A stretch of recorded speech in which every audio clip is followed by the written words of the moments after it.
Le syndrome d'Angelman se caractérise par des déficits moteurs et intellectuels d'origine neurogénétique qui auront des conséquences telles que l'absence de langage, une bonne humeur constante, beaucoup de rire, une hyperexcitabilité, des troubles de l'équilibre de tremblement et de sommeil, et même des crises d'épilepsie. Au départ, Harry Angelman, pédiatre et docteur britannique, avait nommé ce trouble le syndrome de la marionnette joyeuse, puisque les gens qui en sont affectés ont une humeur particulièrement joviale et une démarche de pantin. Mais, depuis 1982, le syndrome porte le nom de son découvreur.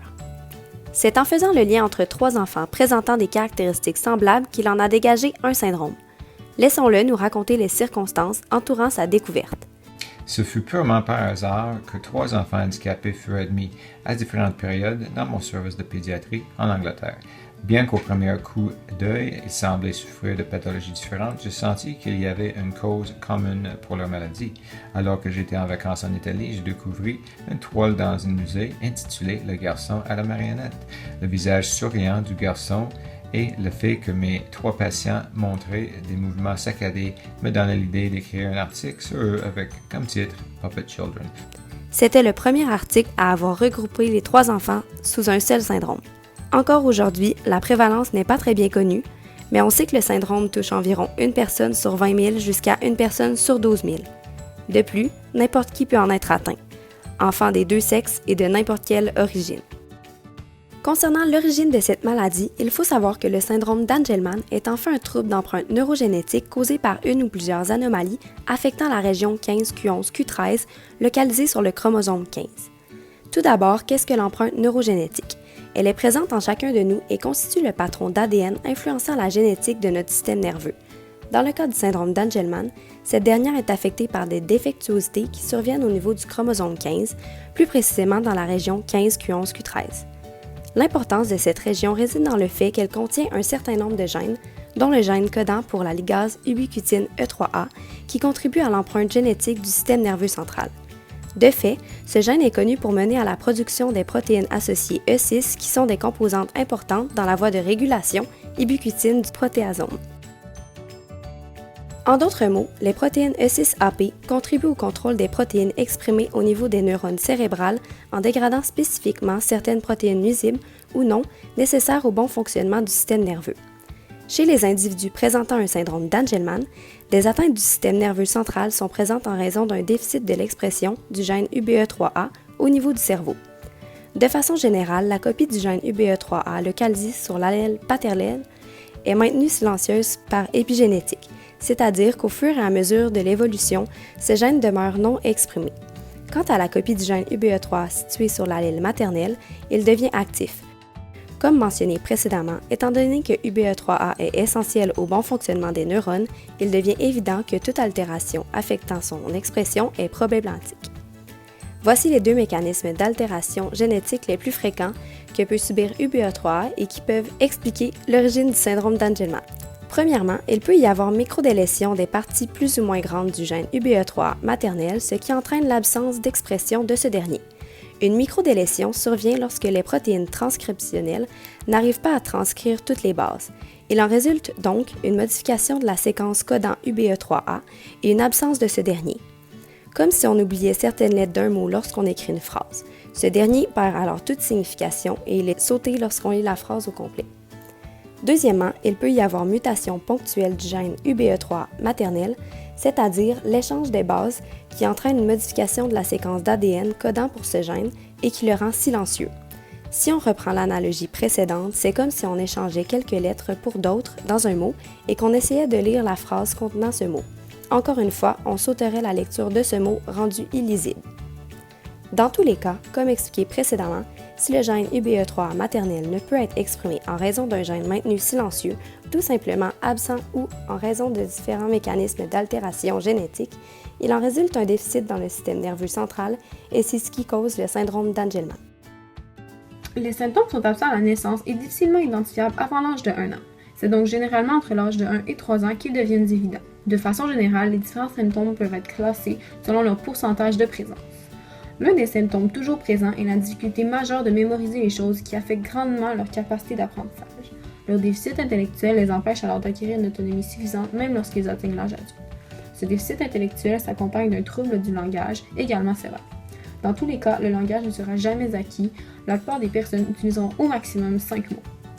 Pour ce qui est des atteintes motrices, les mouvements sont souvent irréguliers et mal coordonnés en raison de l'ataxie qui accompagne le syndrome d'Angelman. L'ataxie est une atteinte du cervelet ou parfois de la moelle épinière ou des nerfs périphériques par lesquels l'information est transmise. Pour ce qui est des comportements particuliers, leur caractère est assez jovial, facilement excitable et des excès de rire reviennent très facilement, même dans des circonstances inappropriées. Dans la majorité des diagnostics du syndrome d'Angelman, des crises d'épilepsie apparaissent avant l'âge de 3 ans et, bien que leur sévérité diminue avec le temps, elles persistent à l'âge adulte. L'épilepsie est un problème au niveau de la migration neuronale et peut être visible avec l'électroencéphalogramme. On retrouve 4 types de crises chez ces personnes. Les crises atoniques, qui entraînent des chutes. Les absences, on ne retrouve pas de perte de tonus, mais une accélération du rythme cardiaque, un clignement des yeux excessif et où la personne ne répond plus aux stimuli. Les crises myocloniques, qui entraînent des contractions musculaires de faible amplitude rapide et involontaire. Et les tonico-cloniques, qui se caractérisent par des convulsions généralisées où la personne tombe raidie et ses membres se secouent. Dans 80% des cas, la croissance du cerveau est ralentie, ce qui entraîne une microcéphalie. Ensuite, on retrouve dans 80% des cas également un électroencéphalogramme anormal pour les patients autant épileptiques que non épileptiques. D'abord, une manifestation présente dans 20 à 80% des cas est la dysmorphie faciale. La partie postérieure et inférieure du crâne est aplatie, les yeux sont légèrement enfoncés dans leurs orbites, la bouche est plutôt grande, les dents sont espacées, la langue a tendance à sortir et le menton avance. Aussi, les personnes peuvent souffrir de troubles du sommeil en raison de cycles de sommeil déréglés, de strabisme, couramment appelé louchement des yeux, ou d'hypopigmentation, qui est une diminution dans la couleur habituelle de la peau, et lorsqu'elle est sévère, on parle d'albinisme. De plus, les troubles moteurs peuvent affecter les muscles nécessaires pour se nourrir, ce qui se traduit alors très tôt par des difficultés de succion et de régurgitation importantes et fréquentes chez les bébés. Cause du manque de tonus des muscles qui soutiennent la colonne vertébrale, il n'est pas rare qu'une déviation vertébrale ou scoliose apparaisse à l'adolescence. Malheureusement, il n'existe pas de traitement pour guérir le syndrome d'Angelman et il n'est pas non plus possible de prévenir cette maladie.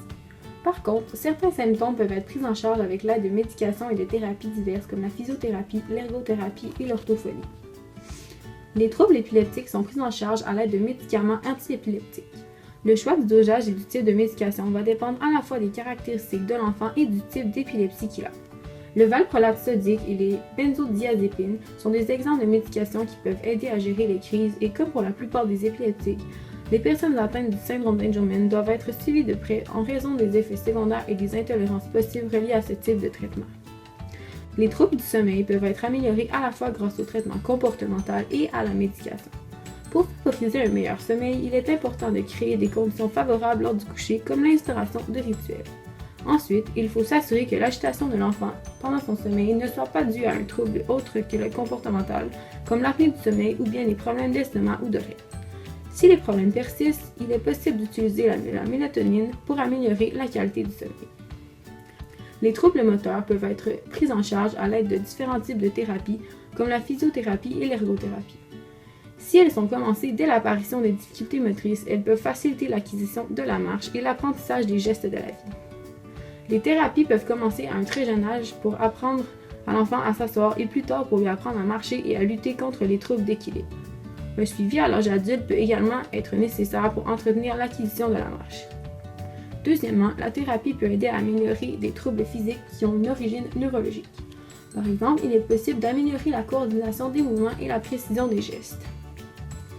Malgré la thérapie, les troubles de langage restent toujours très importants puisque le langage verbal ne sera jamais acquis. Par contre, la prise en charge par un orthophoniste va permettre de développer la communication non verbale et la compréhension et va également aider l'enfant à limiter la salivation excessive, à placer sa langue dans sa bouche et à réduire les troubles de la mastication et de la déglutition.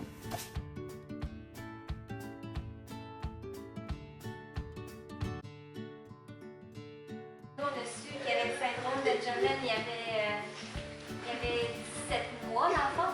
C'est à l'âge de étant bébé, mais il n'y avait pas vraiment de changement parce qu'il était arrivé un peu comme tout le monde. Fait que c'est à 6 mois quand son rendez-vous de suivi, ben là, on voyait qu'il parlait pas, il babillait pas, il s'assoyait pas, il rampait pas, l'enfant faisait rien d'un niveau qui est comparable au développement d'un enfant de son âge. Fait que fin, là, la pédiatre avait décidé de voir à 9 mois. Fait qu'à 12 mois, c'est ça, quand on est allé, ben, vu qu'il n'y avait pas de changement parce qu'Alex, ça ne soignait pas toujours, il ne parlait pas, il ne rampait pas, il faisait rien du tout. La seule chose qu'il faisait, c'était se rouler de ça lui-même et d'un seul coup. Fait que là, c'est en génétique que là, quand on l'a vu, il nous a fait passer des tests, des prises de sang. C'est là qu'on a su qu'il y avait quelque chose d'anomalie au niveau de son chromosome 15. Puis le chromosome 15, c'est soit la maladie de Prader-Willi ou la maladie du syndrome d'Angelman. Ça a commencé, on était ici à Donnacona, on point de sortie de Donnacona, on avait vécu, fait qu'il y avait de la physio 2 fois semaine. Il y avait de l'ergo, c'est plus ça, des plans d'intervention, elle voyait, puis qu'on travaillait aussi avec ça, l'orthophoniste aussi.